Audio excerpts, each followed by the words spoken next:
Welcome to Raja study tutorial. మన ఛానల్లో భాగంగా పాలిటీకి సంబంధించినటువంటి ఎస్ఐ కానిస్టేబుల్ ఆర్ఆర్బి అలాగే టీఎస్పిఎస్సికి సంబంధించిన పోటీ పరీక్షల నిమిత్తం పాలిటీలోని మనకు ఇంపార్టెంట్ పాఠ్యాంశమైనటువంటి కేంద్ర ప్రభుత్వం. కేంద్ర ప్రభుత్వం గురించి మనం తెలుసుకుందాం. కేంద్ర ప్రభుత్వం ఓకే రైట్.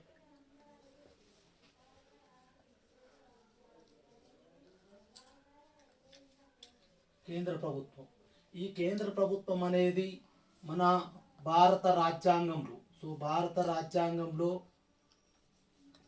భారత రాజ్యాంగంలో ఐదవ భాగం దేని గురించి చెప్తుంది అంటే కేంద్ర ప్రభుత్వం గురించి తెలియజేస్తుంది. భారత రాజ్యాంగంలో ఐదవ భాగం దేని గురించి తెలియజేస్తుంది అంటే కేంద్ర ప్రభుత్వం గురించి తెలియజేస్తుంది. ఇక్కడ మనకు 52వ ఆర్టికల్ నుంచి 151వ ఆర్టికల్ వరకు కేంద్ర ప్రభుత్వం గురించి తెలియజేస్తుంది. కాబట్టి ఇక్కడ మనకు భారతదేశంలో ఏ తరహా ప్రభుత్వ విధానం ఉంది అంటే పార్లమెంటరీ తరహా ప్రభుత్వ విధానం. పార్లమెంటరీ తరహా ప్రభుత్వ విధానం అనేది అమల్లో ఉంది. మన భారతదేశంలో పార్లమెంటరీ తరహా ప్రభుత్వ విధానం అనేది అమల్లో ఉంది. ఇది మనం ఏ దేశం నుండి గ్రహించడం జరిగిందంటే బ్రిటన్ దేశం నుండి. బ్రిటన్ దేశం నుండి గ్రహించడం జరిగింది. భారతదేశంలో పార్లమెంటరీ తరహా ప్రభుత్వ విధానము అమల్లో ఉంది. అలాగే బ్రిటన్ మనం ఏ దేశం నుండి గ్రహించడం జరిగింది అంటే బ్రిటన్ దేశం నుండి గ్రహించడం జరిగింది. అలాగే ఇక్కడ వచ్చేసరికి మరి మన పార్లమెంటరీ తరహా విధానంలో ఇద్దరు అధిపతులు ఉంటారు. పార్లమెంటరీ తరహా విధానంలో ఇద్దరు అధిపతులు ఉంటారు. ఆ ఇద్దరు అధిపతులలో ఒకరు దేశాధినేత. దేశాధినేత అంటే మనము చూసుకున్నట్టయితే బ్రిటన్లో బ్రిటిష్ రాణి అలాగే భారత రాష్ట్రపతిగా చెప్పడం జరుగుతుంది. అలాగే ప్రభుత్వ అధిపతి, రెండవ వ్యక్తి ప్రభుత్వ అధిపతి. ప్రభుత్వాధిపతి వచ్చేసి ఇక్కడ వాస్తవ కార్యనిర్వహణ అధికారి. అంటే వాస్తవ కార్యకలాపాలను ప్రభుత్వంలో నిర్వహించేటువంటి అధికారి ఎవరు అంటే మన ప్రధానమంత్రిగా చెప్పుకోవడం జరుగుతుంది. ఈ విధంగా ఇద్దరు అధిపతులు అనేది ఉండడం జరుగుతుంది. మరి ఇక్కడ చూసుకున్నట్లయితే మనకు రాష్ట్రపతి అనేటువంటి వ్యక్తి ఇతని గురించి మనం తెలుసుకోవాల్సినటువంటి అవసరం ఉన్నది. భారతదేశం యొక్క ప్రథమ పౌరుడు. ఇతడు భారతదేశం యొక్క ప్రథమ పౌరుడు. అలాగే దేశ రాజ్యాంగాధిపతిగా చెప్పుకోవడం జరుగుతుంది. అలాగే ఇతడు సర్వసైన్య అధ్యక్షుడిగా కూడా మన రాష్ట్రపతి వ్యవహరించేటువంటి అవకాశం ఉండడం జరుగుతుంది. ఇక్కడ మనకు రాష్ట్రపతి అనేటువంటి టాపిక్లో మనకు ముఖ్యంగా 52 ఆర్టికల్ నుంచి 62 ఆర్టికల్ వరకు మనం గుర్తుకుంచుకోవాలి. ఆర్టికల్ చూసుకున్నట్లయితే మరి 52వ ఆర్టికల్ దేని గురించి తెలియజేస్తుంది చూసుకుంటే 52వ ఆర్టికల్ మనకు చాలాసార్లు ఈ బిట్స్ ఒకటి దిగే అవకాశం లేదు కాబట్టి కొంచెం చూసుకోవాలి.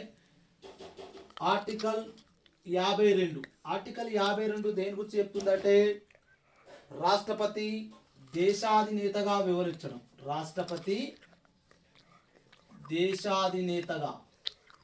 దేశాధినేతగా వ్యవహరించడం. ఆర్టికల్ 52. అలాగే ఆర్టికల్ 53.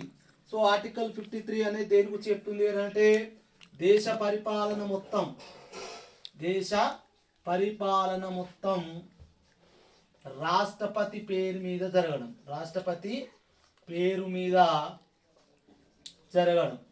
దేశ పరిపాలన మొత్తం రాష్ట్రపతి పేరు మీద జరగడము.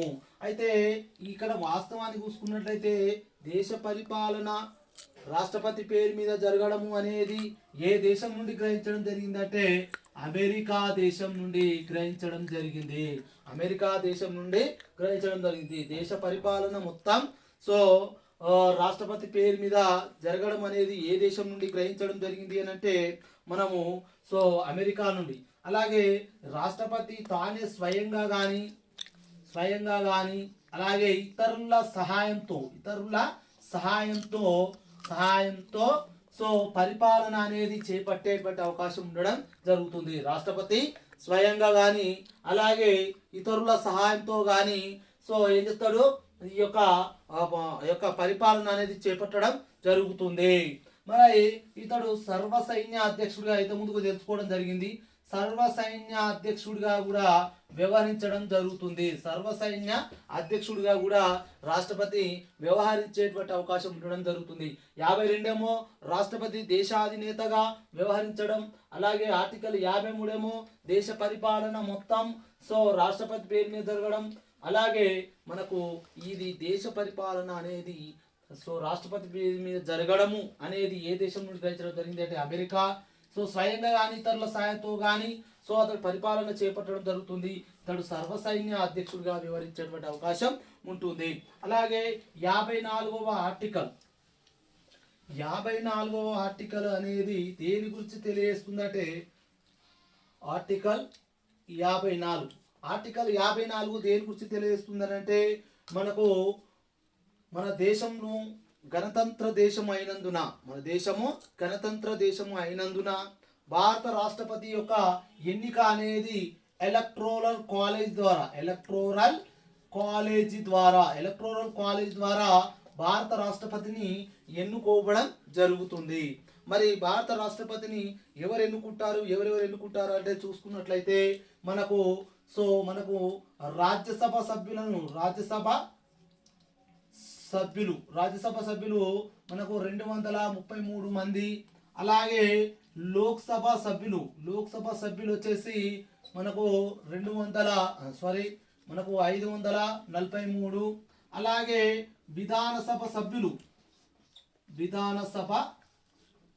సభ్యులు మనకు 4120 అంటే 4896 మంది.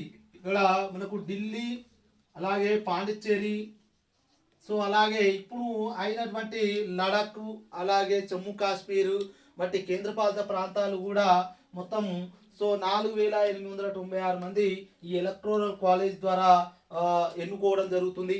కొద్దిగా మనకు సంవత్సరం మనకు మారుతూ ఉంటుంది కాబట్టి చూసుకోవాలి కాబట్టి 2022లో అయితే 2022లో మాత్రం మనకు 776 ఎంపీలు ఎలక్టోరల్లో పాల్గొనడం జరిగింది. అలాగే 4033 విధానసభ సభ్యులు 4333 విధానసభ సభ్యులు ఈ ఓటింగ్ హక్కులో 2022లో పాల్గొనడం జరుగుతుంది. అయితే ఈ 1992 70వ రాజ్యాంగ సవరణ ద్వారా ఢిల్లీ పాండిచ్చేరి విధానసభ సభ్యులకు ఈ యొక్క రాష్ట్రపతి ఎన్నికల్లో ఓటు వేసే అవకాశం అనేది కల్పించడం జరిగింది. అలాగే ఇక్కడ చూసుకున్నట్లయితే ఎలక్టోరల్ కాలేజ్లో ఏవైనా మార్పులు చేర్పులు చేయాలంటే అందులో పార్లమెంట్కే అధికారం అనేది కలదు. మనకు మార్పులు చేర్పులు చేయాలి అంటే ఎవరికి అధికారం ఉంది? పార్లమెంట్కే అధికారం ఉంది. దేన్ని ఎలక్టోరల్ కాలేజ్లో ఏవైనా మార్పులు చేర్పులు చేయాలి అంటే కేవలం ఎవరికి అధికారం ఉంది అంటే పార్లమెంట్కే ఉండేటువంటి అవకాశం ఉండడం జరుగుతుంది. సో ఈ విధంగా మనము ఎలక్టోరల్ కాలేజ్ ద్వారా మనము రాష్ట్రపతి అనేది ఎన్నుకోవడం జరుగుతుంది. అంటే వీళ్ళందరూ సభ్యులు వస్తారు. అలాగే మరి ఎన్నుకొనని వారు అంటే రాష్ట్రపతిని ఎన్నికల్లో పాల్గొనని వారు ఇంపార్టెంట్ అండి. గతంలో చాలాసార్లు వచ్చింది. సో రాష్ట్రపతి ఎన్నికల్లో పాల్గొనని వారు, ఇది ఇంపార్టెంట్, మనకు చాలా బిట్స్ ఎక్స్పెక్ట్ చేయొచ్చు. ఇందులో పాల్గొనని వాళ్ళు ఎవరంటే రాష్ట్రపతిచే నామినేట్ అయిన రాజ్యసభ సభ్యులు ఎంతమంది అండి? మనకు నామినేట్ అయింది మనకు రాష్ట్రపతి 12 అవుతారు. అలాగే వాళ్ళు రాష్ట్రపతి ఎన్నికల్లో పాల్గొనరు. అలాగే రాష్ట్రపతిచే నామినేట్ అయిన లోక్సభ సభ్యులు సో ఇక్కడ 2. అలాగే గవర్నర్ చే గవర్నర్ చే నియమింపబడిన నియమింపబడిన సో సభ్యులు, గవర్నర్ చే నియమింపబడిన సభ్యులు. అలాగే ఆయా రాష్ట్రాలలో ఉన్న ఎమ్మెల్సీలు అంటే విధాన పరిషత్ సభ్యులు పాల్గొన్నారండి. సో ఇక్కడ మనం బిట్ అనేది ఎక్స్పెక్ట్ చేయొచ్చు. రాష్ట్రపతి ఎన్నికలలో పాల్గొని వారు అంటే రాష్ట్రపతి చే నామినేట్ అయినటువంటి రాజ్యసభ సభ్యులు 12 మంది, రాష్ట్రపతి చే నామినేట్ అయినటువంటి లోక్సభ సభ్యులు 2, అలాగే గవర్నర్ నియమింపబడిన సభ్యులు. సో ఆయా రాష్ట్రాల్లో డిఫరెంట్గా ఉంటారు కాబట్టి సో సభ్యులు ఆయా రాష్ట్రాల్లో ఉన్నటువంటి విధాన పరిషత్ సభ్యులు ఎవరైతే ఉంటారో వాళ్ళు ఎన్నుకునే యొక్క రాష్ట్రపతి ఎన్నికలలో వీళ్ళు పాల్గొనరు. ఓకే, తర్వాత చూసుకున్నట్లయితే మనకు ఆర్టికల్ 55. సో ఆర్టికల్ 55 అనేది మనకు దేని గురించి తెలియజేస్తుంది అంటే ఆర్టికల్ 55. సో ఆర్టికల్ 55 అనేది మన యొక్క రాష్ట్రపతి ఎన్నుకునే పద్ధతి గురించి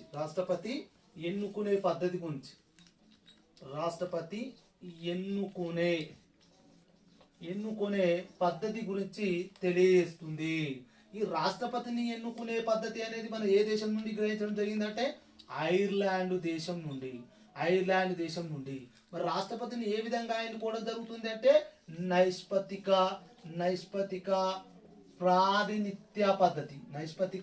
ప్రాతినిధ్య పద్ధతి ద్వారా ఎన్నుకోవడం జరుగుతుంది. రాష్ట్రపతి ఎన్నుకునే పద్ధతి ఆర్టికల్ 55 దేని గురించి చెప్తుందంటే సో రాష్ట్రపతిని ఎన్నుకునే పద్ధతి.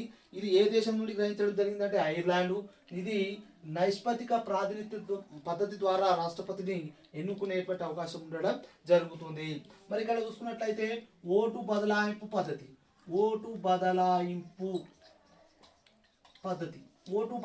పద్ధతి చూసుకున్నట్లయితే రాష్ట్రపతి ఎన్నికల్లో ఒక ఎంపీ కానీ ఒక ఎమ్మెల్యే కానీ ఓటు విలువ ఏ విధంగా ఉంటుంది అంటే చూసుకున్నట్లయితే ఫస్ట్ ఎమ్మెల్యే ఓటు విలువ వచ్చేసి ఎంత అంటే రాష్ట్ర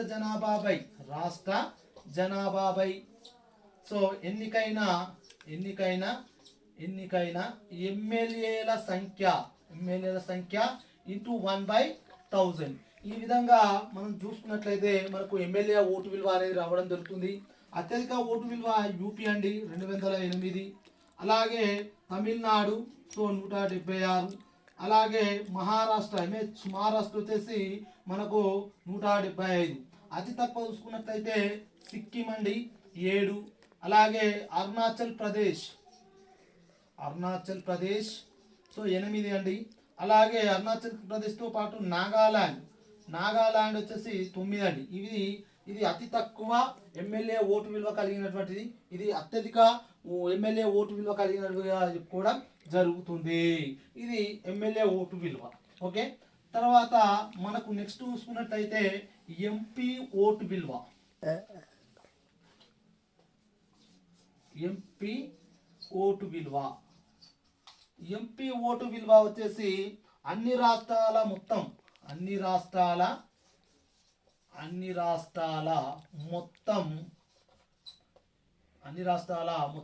ఎమ్మెల్యేల సంఖ్య అంటే అన్ని రాష్ట్రాల మొత్తం ఎన్నికైన ఎమ్మెల్యేల సంఖ్యపై ఎన్నికైన ఎంపీల సంఖ్య. సో ఈ విధంగా మనం చూసుకున్నట్లయితే ఎన్నికైన మొత్తం ఎంపీల సంఖ్య. ఈ విధంగా మనము ఎంపీ యొక్క ఓటు విలువ అనేది మనం తెలుసుకోవచ్చు. అన్ని రాష్ట్రాల మొత్తం ఎన్నికైన ఎమ్మెల్యేల సంఖ్యపై ఎన్నికైన మొత్తం ఎంపీల సంఖ్య. ఈ విధంగా మనం చూసుకోవాలి.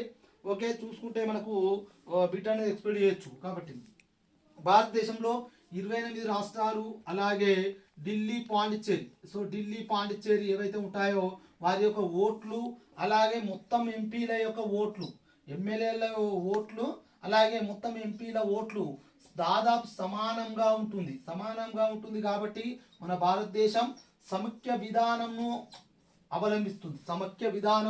అవలంబిస్తుందిగా చెప్పుకోవడం జరుగుతుంది. భారతదేశంలో ఎమ్మెల్యేల ఓటు సంఖ్య, అలాగే ఎంపీల ఓటు విలువ సంఖ్య అనేది దాదాపు సమానంగా ఉంటుంది కాబట్టి దీనిని మనము సమైక్య విధానంగా చెప్పుకోవడం జరుగుతుంది. అలాగే నెక్స్ట్ చూసుకున్నట్లయితే కోటా.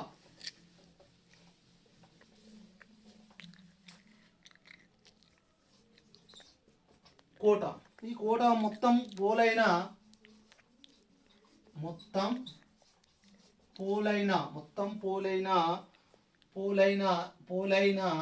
చెల్లిన ఓట్లు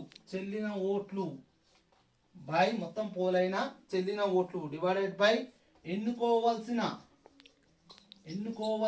అభ్యర్థుల సంఖ్య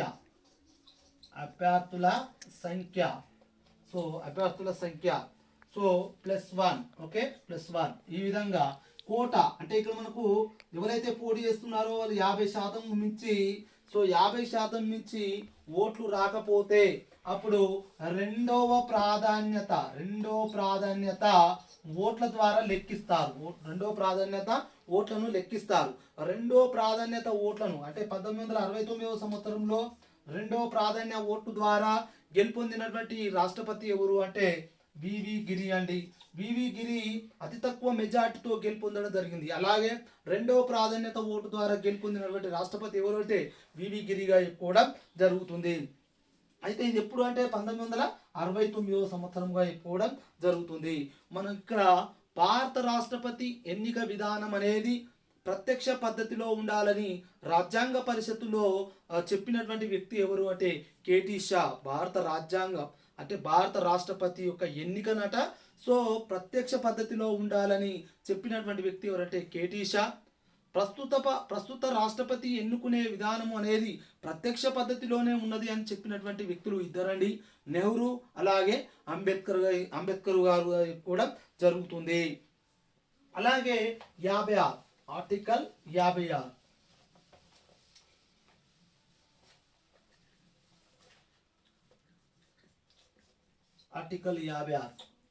ఆర్టికల్ 56 అనేది మనకు పదవి కాలం గురించి తెలియజేస్తుంది. సో పదవి కాలం గురించి తెలియజేస్తుంది అంటే వాస్తవానికి ఒక వ్యక్తి అంటే మీన్స్ రాష్ట్రపతి రాజీనామా చేయనప్పుడు, అలాగే మహాభియోగ తీర్మానం ఎదుర్కోనప్పుడు, అలాగే అకాల మరణం చెందనప్పుడు, అలాగే సుప్రీంకోర్టు తన ఎన్నిక చెల్లదు అని చెప్పినప్పుడు అతడు పర్ఫెక్ట్గా ఎన్ని సంవత్సరాలు తన పదవిలో కూనవచ్చు అంటే 5 సంవత్సరాలు. భారత రాష్ట్రపతి యొక్క పదవి కాలం ఎంత అంటే 5 సంవత్సరాలుగా చెప్పుకోవడం జరుగుతుంది. భారత రాష్ట్రపతి తన రాజీనామా, ఇది ఇంపార్టెంట్, రాజీనామా అనేది ఎవరికి ఇస్తారు అంటే ఉపరాష్ట్రపతికి ఇస్తారు. మరి ఒకవేళ ఉపరాష్ట్రపతి లేకపోతే ఎవరికి ఇస్తాడు అంటే సుప్రీంకోర్టు ప్రధాన న్యాయమూర్తికి ఇచ్చేటువంటి అవకాశం ఉండడం జరుగుతుంది. సుప్రీంకోర్టు ప్రధాన న్యాయమూర్తికి తన రాజీనామా పత్రాన్ని ఎవరికి ఇస్తారంటే సుప్రీంకోర్టు ప్రధాన న్యాయమూర్తికి ఇచ్చేటువంటి అవకాశం ఉంటుంది. ఒకవేళ ఉపరాష్ట్రపతి తన పదవి ఖాళీ ఏర్పడితే ఉపరాష్ట్రపతి పదవిని అనుసరిస్తూ సో తన లేఖలో రాసి సో ఎవరికి ఇస్తాడంటే తన రాజీనామా పత్రాన్ని సుప్రీంకోర్టు ప్రధాన న్యాయమూర్తికి ఇచ్చేటువంటి అవకాశం ఉండడం జరుగుతుంది. పదవి కాలం వచ్చేసి 5 సంవత్సరాలు. సో రాష్ట్రపతి తన యొక్క రాజీనామా పత్రాన్ని వాస్తవానికి ఉపరాష్ట్రపతికి సమర్పించాలి. కానీ ఉపరాష్ట్రపతి పదవి ఖాళీ ఏర్పడితే సుప్రీంకోర్టు ప్రధాన న్యాయమూర్తికి ఇచ్చేటువంటి అవకాశం ఉండడం జరుగుతుంది. ఒకవేళ ఉపరాష్ట్రపతి పదవి ఖాళీ ఏర్పడితే ఉపరాష్ట్రపతిని ఉద్దేశించి తన రాజీనామా లేఖను సుప్రీంకోర్టు ప్రధాన న్యాయమూర్తికి అందించడం జరుగుతుంది. సో ఈ విధంగా మనం చూసుకున్నట్లయితే తర్వాత 57వ ఆర్టికల్ 57 అనేది దేని గురించి చెప్తుందంటే రాష్ట్రపతి పదవికి ఎన్నిసార్లైనా పోటీ చేయవచ్చు. రాష్ట్రపతి పదవికి ఎన్నిసార్లైనా పోటీ చేయవచ్చును. ఉదాహరణ చూసుకున్నట్లయితే బాబు రాజేంద్ర ప్రసాద్ సో తను మన భారత రాష్ట్రపతి మొదటి రాష్ట్రపతి అండి. ఇతడు 2 పర్యాయాలు రాష్ట్రపతిగా వ్యవహరించాడు. తదనంతరం 3వసారి తాను రాష్ట్రపతిగా వ్యవహరించకుండా ఒక సాంప్రదాయాన్ని నెలకొల్పడం జరిగింది. ఆర్టికల్ 57 రాష్ట్రపతి పదవికి ఎన్నిసార్లైనా పోటీ చేయవచ్చు. ఆర్టికల్ 58 అర్హతలు, రాష్ట్రపతికి గల అర్హతల గురించి తెలియజేస్తుంది. అర్హతలు వచ్చేసి నెంబర్ 1, భారతీయ పౌరుడై ఉండాలి, 35 సంవత్సరాలు నిండి ఉండాలి. అలాగే ఇక్కడ కేంద్రంలో కానీ రాష్ట్రంలో కానీ సో